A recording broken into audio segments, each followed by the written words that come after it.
Hi, I'm Gabriella from Spain, and I'm colorblind, but my dream is to be a successful designer. When I was 14, my real mama passed away, and my papa remarried a total witch, Victoria, who forced me to become a nun. But before I tell you about how she tricked me, press like and subscribe. I was in my room trying on a new dress I'd made with some green velvet I'd found in the store, when suddenly the door flew open and stepmama barged in. "You miserable brat!" I couldn't help but roll my eyes. Ever since she'd married Papa, she was constantly trying to make my life miserable. If she could have, she'd have thrown me out. What's wrong now? "You have ruined my brand new red velvet curtains." I don't know what you're talking about. I just took the green velvet. No, ask any normal person. This dress is red like the blood, Senora. Red like the blood. Then she dragged me to Papa, and suddenly she was crying. What a drama queen. "Your daughter is ruining everything." When Mama had been alive, Papa had loved me like his life. But now, as soon as he saw me, his brow clouded and he said, "What has she done now, mi amor?" "She cut my favorite curtains to make this stupid dress." "I thought it was green, Papa." "See, she can't even see colors like normal people." "I can see them, I just get confused sometimes."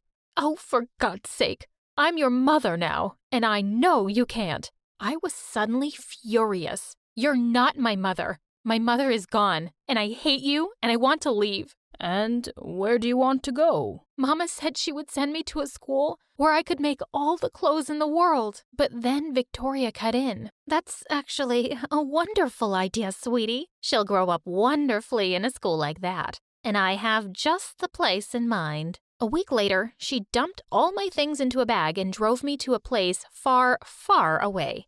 I was in the car for 3 days, but I didn't mind. I was going to my dream school, or so I thought, because when I got there, I almost passed out. All I could see was black and white everywhere. There was a group of nuns looking sadly at me and singing as we got out of the car. I turned to Victoria. "I know this place. I've seen it on TV. This is no fashion school, you witch. It's a convent." "Your dad said at least your color blindness won't trouble you here, you pest." With that, she jumped into the car and drove away, laughing like a maniac. I chased after her, but a tall, scary-looking woman dressed like a ghost stepped out from behind the shadows and grabbed my hand. "Welcome to your new home, Gabriella. You have been a naughty girl, but we will fix you." I found out later that the woman was the Mother Superior of the convent. I tried to protest that my stepmom had tricked me into coming here, but she didn't care. "I have been paid by your papa to teach you to behave, princessa." "I am well behaved, you idiot. It's stupid Victoria who's a lying cheat." Just then she threw open the door of a dark, dingy room that looked more like a prison cell. There was a small, mousy-looking girl on one of the beds. A horror story waiting to happen, I tell you. "Martha, this is your sister, Gabrielle. Teach her how to dress properly." Then she snatched my phone and all my gadgets and left. As soon as she was gone, I grabbed my bags and made it for the door. There was no way I was staying here. I couldn't believe Papa had lied to me too. Suddenly, Martha was next to me. "Hermana, don't be angry. It's not so bad." "Not bad? I wanted to be a fashion designer, not some nun." Martha looked scared and said, "Where are you going? Home?" "No. Papa lied to me too. I can't go back. But I can't live here. At least wait till it's dark. Have dinner. You must be hungry." If I had to be on the road, I'd need food. At dinner, I tried to hide as much bread as I could in my pockets. As soon as the lights were shut off after the night prayer, I packed my bag and slipped out of my room. I snuck down the stairs and jumped out of the window, only to crash onto someone. "Ow! What?" "Shh! Don't let that monster superior hear you.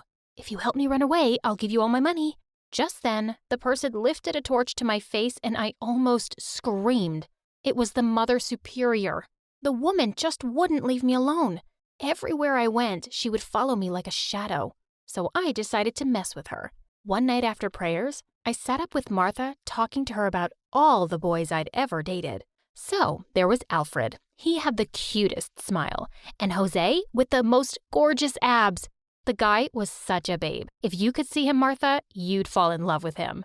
Just as I said this, the door flew open and Mother Superior charged inside like a bull. You will not fall in love with boys, senoras. Not on my watch. Martha immediately began to cry and ask for forgiveness. Mother Superior looked at me, expecting me to join her. I shrugged and said, "If you say so, I'll just fall in love with girls then." For a minute, there was a pin-drop silence. Even Martha stopped crying, and Mother Superior looked like she'd drunk vinegar. Then she yelled, "You will clean all the bathrooms from now on." With that, she slammed the door and left. I burst out laughing. I had to admit, it was fun messing with her. The next morning, Mother Superior dragged me to the bathrooms. "As you clean these, cleanse your heart, princessa." Of course I would. As soon as she left, I snuck out of there and made it straight to the linen room. I had a plan. I grabbed as many sheets as I could. Thankfully, I could tell which ones were white and snuck back to my room. I sewed them together to make shrouds that are used to bury people. Then I hung them right outside her room. I even left a small note for her. "Leave the girl alone or else." I went back to the bathroom and waited for her. Soon enough, she burst in, looking as white as the sheets. "Go out. Don't ever do any chores again." After that, Mother Superior never got in my way again. If she saw me in the corridors, she would duck into the closest room. If she ever made eye contact with me during Mass or prayer, she would make a cross and grab her rosary. Life was good. I could finally do what I had always wanted to do. I started designing and sewing clothes again. Everyone would look at my dresses and be awed. One day, as I lay down to sleep, someone knocked on the door. I opened the door, half expecting Monster Superior, but I was surprised to see all the novices standing there with piles and piles of clothes. One of them said, "Hermana, Gabriella, teach us too." I would love to, but not like this at night, in secret. I will teach you all openly, senoras. We will begin classes tomorrow. The next day, I started teaching all the girls how to design and sew some of the prettiest flamenco dresses anyone had ever seen. In return, they would sometimes do my chores or pay me, but I refused to take money from them. Papa had been sending me a lot of it to make up for never coming to visit. When Mother Superior saw all the girls making and trying on their dresses, she looked like she'd have a stroke. I could see she was close to yelling at them when she looked at me. I stared at her for a second and she paled. Then she turned and walked away. I could swear she was praying under her breath. So by the end of the next 3 months, I ordered new sewing kits online for everyone and a plasma screen TV to learn from YouTube tutorials. I even bribed the delivery guy to sneak in a phone for me. Mother Superior looked as if she was going to pass out every time she saw me. On her 19th birthday, Martha told me she wanted me to help make her wedding dress. I was thrilled at the opportunity, but just a day before the wedding, we went down to find the dress had been ripped up. Someone had left a huge gash in the front and destroyed all our equipment. Of course, I knew who was behind it, but I wasn't going to let her win. So I ended up stitching a new one overnight. When Martha walked out wearing the most gorgeous wedding dress ever, Mother Superior looked like she would pass out. In fact, the dress was so pretty that it gave me an idea. I set up my own Instagram and Facebook page to present my designs. Hundreds of people fell in love with my collection and asked if I could design for them. Not long after, as I was sitting in my room making more clothes, the door flew open and Mother Superior barged in, looking livid. "You have visitors." If it's Papa, I don't want to see him. But before I could complete my sentence, a group of really fancy-looking people barged in. "Gabriella, we are from Milano Fashion Institute. We have seen your famous wedding dress, and we must have you join us this fall. You will thrive beautifully there." I stood gaping at them.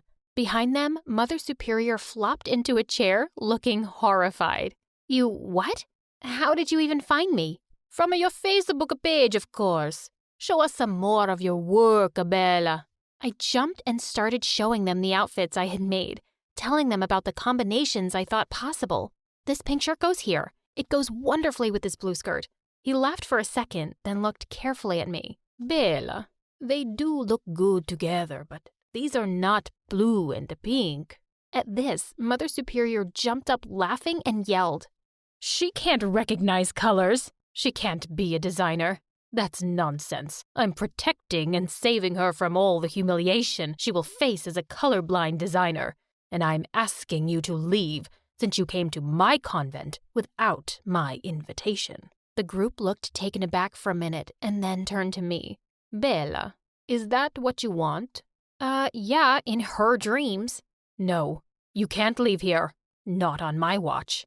I rolled my eyes and said, "Whatever, I'm turning 18 next month." Then I turned to them. "I can't wait to join your college. It's been 10 years since that day, and now I'm a famous fashion designer in Milan. Did my colorblindness get in the way? No, and also, you always fight for your dream."